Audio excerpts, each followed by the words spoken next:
برادران ملت اسلامی، السلام علیکم ورحمۃ اللہ وبرکاتہ۔ الحمد للہ الحنان المنان الذي خلق الانسان وعلمه البیان، والصلاة والسلام على رسوله سید الانس والجان وعلى آلہ واصحابہ ذوی الخیر والاحسان، اما بعد فاعوذ باللہ من الشیطان الرجیم، بسم اللہ الرحمن الرحیم۔ وَأَمَّا بِنِعْمَةِ رَبِّكَ فَحَدِّثْ، صدق اللہ مولانا العظیم۔ بارگاہ رسالت معاذ صلی اللہ علیہ وسلم میں درود پاک کا ہدیہ پیش کریں۔ اللہم صلی علی سیدنا و مولانا محمد معدن الجود والکرم وآلہ واصحابہ الکرام وابنہ الکریم وبارک وسلم صلاۃ دائمۃ سرمدا ابدا۔ قرآن عظیم میں اللہ رب العزت ارشاد فرماتا ہے، وَقَلِيلٌ مِّنْ عِبَادِيَ الشَّكُورُ، میرے بندوں میں شکر کرنے والے بہت کم ہیں۔ اور یہ بات صحیح ہے کہ بندے پر بے شمار نعمتیں اللہ تعالیٰ عطا کیا ہے، بے شمار ہیں۔ وَإِن تَعُدُّوا نِعْمَتَ اللَّهِ لَا تُحْصُوهَا، اگر تم اللہ کی نعمتوں کو گننا چاہو گے تو شمار نہیں کر سکو گے۔ شیخ سعدی رحمۃ اللہ تعالی علیہ فرماتے ہیں کہ تمہارا ایک سانس لینا بھی نعمت ہے، سانس کا باہر نکالنا بھی نعمت ہے، اور اگر صرف سانسوں کی نعمتوں کا شکر ادا کرنے پر بندہ بیٹھ جائے تو پوری عمر اس کی تمام ہو جائے۔ باقی نعمتوں کا کیا ہے؟ بے شمار نعمتوں سے نوازا ہے اللہ تعالیٰ نے، لیکن انسان کی فطرت میں یہ بھی ہے کہ کبھی ایک چیز کی کمی محسوس ہوتی ہے تو وہ واویلا مچاتا ہے، بہت شور کرتا ہے کہ مجھے یہ تکلیف ہوئی، وہ تکلیف ہوئی۔ اس کے صحت کے زمانے کو وہ یاد نہیں کرتا، مصیبت کے زمانے کو بہت جلدی یاد کرتا ہے۔ اسی لیے شکر گزار بندے بہت کم ہیں۔ عادت یہ ڈال لیں، جب مصیبت آئے، کوئی تکلیف آئے، تو ہمارے اندر یہ احساس پیدا ہو جائے کہ میرے گناہ اس سے بھی بڑی مصیبت کے لائق تھے، اللہ نے کم مصیبت عطا کی۔ جب کوئی بیمار ہو جائے، جب کبھی کسی آفت میں مبتلا ہو جائے تو یقیناً درد تو ہوتا ہے، آدمی سہن نہیں کر پاتا، لیکن احساس دل میں یہ پیدا کرے اگر وہ انصاف کرنے پر آئے رب تبارک و تعالی میرے ہر گناہ کے بدلے بڑی بڑی سزائیں دے سکتا ہے، میں چھوٹی سی سزا میں ملوث ہوں، اللہ کریم اس کا شکر ہے۔ اسی طرح سے میرے عزیزو، ایک بات میں آپ کو بتاتا ہوں، خاص طور پر ہمارے قید کے زمانے میں بہت سارے ایسے قیدی جیل کے اندر جانے کے بعد ان کے حالات ایسے ہو جاتے ہیں، وہ نا امید اور مایوس ہو کر کفریہ جملے بکنے لگ جاتے ہیں۔ ان کے حالات ایسے ہو جاتے ہیں کوئی خدا نہیں، اگر ہوتا تو ہماری سنتا۔ بہت کچھ عبادتیں بھی کرتے ہیں، نہیں جب قبول ہوتی ہے تو مایوس ہو جاتے۔ تو یہ تو اندر کے حالات ہیں، باہر بھی کسی کے ساتھ ایسا ہو سکتا ہے۔ میں تو 10 سال سے دعا کر رہا ہوں، اولاد ہی نہیں ہوئی، کوئی یہ کہتا ہے۔ شادی ہو گئی، 10 سال ہو گئے، بچے نہیں ہو رہے ہیں۔ کوئی یہ کہتا ہے کہ میری بیٹی کا رشتہ ہی نہیں ہو رہا، ہر وظیفہ کر لیا، ہر دعا کر لیا، پھر یہاں سے نا امیدی، نا شکری۔ یہ جملے انسان کو کہاں تک پہنچا دیتے ہیں۔ ایک بات میں آپ کو بتاؤں، مولا علی کرم اللہ وجہہ الکریم کی یہ حکمت بھری بات ہے، ارشاد فرماتے ہیں جب کبھی مصیبت آئے اللہ کی طرف سے تو یہ امتحان ہے یا سزا ہے، کیسے پتا چلے؟ ظاہر سی بات ہے، ہر کوئی یہ کہتا ہے یہ تو اللہ کی طرف سے امتحان ہے، آزمائش۔ ہم بھی اندر تھے تو یہ بار بار احساس دلایا جاتا تھا، اور بعض لوگ یہ کہتے تھے کہ اللہ کی طرف سے آزمائش ہے، امتحان ہے، اس کو گزار لیجیے۔ بعض مرتبہ امتحان ہے اور بعض موقعوں پر سزا ہے، اور سزا کب ہے اور امتحان کب ہے یہ کیسے پتا چلے؟ بہت بڑا فارمولہ ہے۔ مولا علی کرم اللہ وجہ الکریم فرماتے ہیں جب کبھی تم پر کوئی مصیبت آئے تو یہ دیکھ لینا ان مصیبتوں کے دن میں تم اگر اللہ سے زیادہ قریب ہو گئے ہو، دعا زیادہ کرنے لگ گئے ہو، وظیفے زیادہ کرنے لگ گئے ہو، تو اس کا مطلب ہے کہ اللہ تعالیٰ تم کو امتحان میں رکھا ہے۔ اور اگر مصیبتوں کے آنے کے بعد بندہ دور ہو جاتا ہے اللہ سے، پھر وہ بپھر جاتا ہے، گناہ زیادہ کرنے لگتا ہے، تو سمجھ لو یہ سزا میں ملوث ہے۔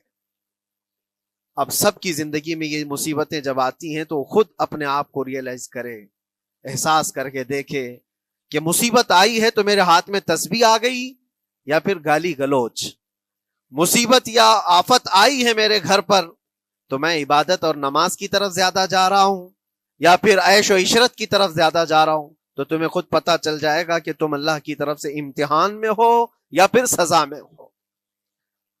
میرے عزیزوں، بہت مقامات ایسے ہیں جہاں پر بظاہر مصیبت کی حکمت ہمیں نہیں معلوم ہوتی کہ کیوں آئی یہ مصیبت، کیوں دی گئی ہے ہمیں ایسی تکلیف۔ اسی کا نام تقدیر ہے کہ اللہ تعالیٰ کے لکھے ہوئے پر راضی رہنا یہ مومن کی شان ہے۔ مومن کو ہمہ وقت اللہ تبارک و تعالیٰ کی طرف سے لکھی ہوئی اس تقدیر پر راضی رہنا ہے۔ آپ کو میں ایک بات بتا دوں، حضرت ابو جندل ایک صحابی ہیں، مکہ مکرمہ میں ایمان لائے، رسول پاک صلی اللہ تعالی علیہ وسلم جب ابھی مکہ میں تھے، اس وقت غریب صحابہ کو کفار مکہ، مشرکین مکہ کس طرح سے پکڑ کر مارتے تھے، کیسے کیسی سزائیں دیا کرتے تھے۔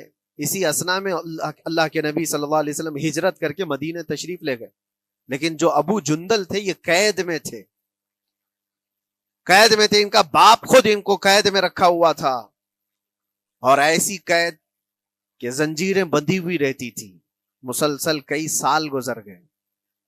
حضور پاک صلی اللہ تعالی علیہ وسلم کی ہجرت کے 6 سال گزر جانے کے بعد 7واں سال تھا جب آپ کو بتاؤں حدیبیہ کا وہ منظر پیش آیا جس کو صلح حدیبیہ کہا جاتا ہے۔ تقریباً 1400 صحابہ کے ساتھ رسول کریم صلی اللہ تعالی علیہ وسلم عمرہ کرنے کے لیے آئے، لیکن اس وقت مکہ کے کفار و مشرکین مکہ سے تقریباً 35 کلومیٹر باہر دور آپ کا راستہ روک لیا، کہا ہم آپ کو عمرہ کرنے نہیں دیں گے، آپ کے اصحاب کو، آپ کے صحابہ کو ہم مکہ میں انٹر ہونے نہیں دیں گے۔ جنگ جیسی نوبت آ گئی تھی، لیکن حضور پاک صلی اللہ تعالی علیہ وسلم اور صحابہ احرام پہن کر کے عمرہ کرنے کے لیے آئے، تو پھر درمیانی راستہ یہ اختیار کیا گیا۔ حضور پاک صلی اللہ علیہ وسلم نے فرمایا کہ ہم صلح کر لیتے ہیں، کچھ ایگریمنٹ ہو جائے ہمارے اور تمہارے درمیان، جنگ نہیں کریں گے، آج سے جنگ بندی ہو جائے۔ تو کفار مکہ اس بات پر راضی ہوئے، اور اس کے بعد صلح، جس کو کہتے ہیں صلح حدیبیہ، یہ بہت مشہور ہے۔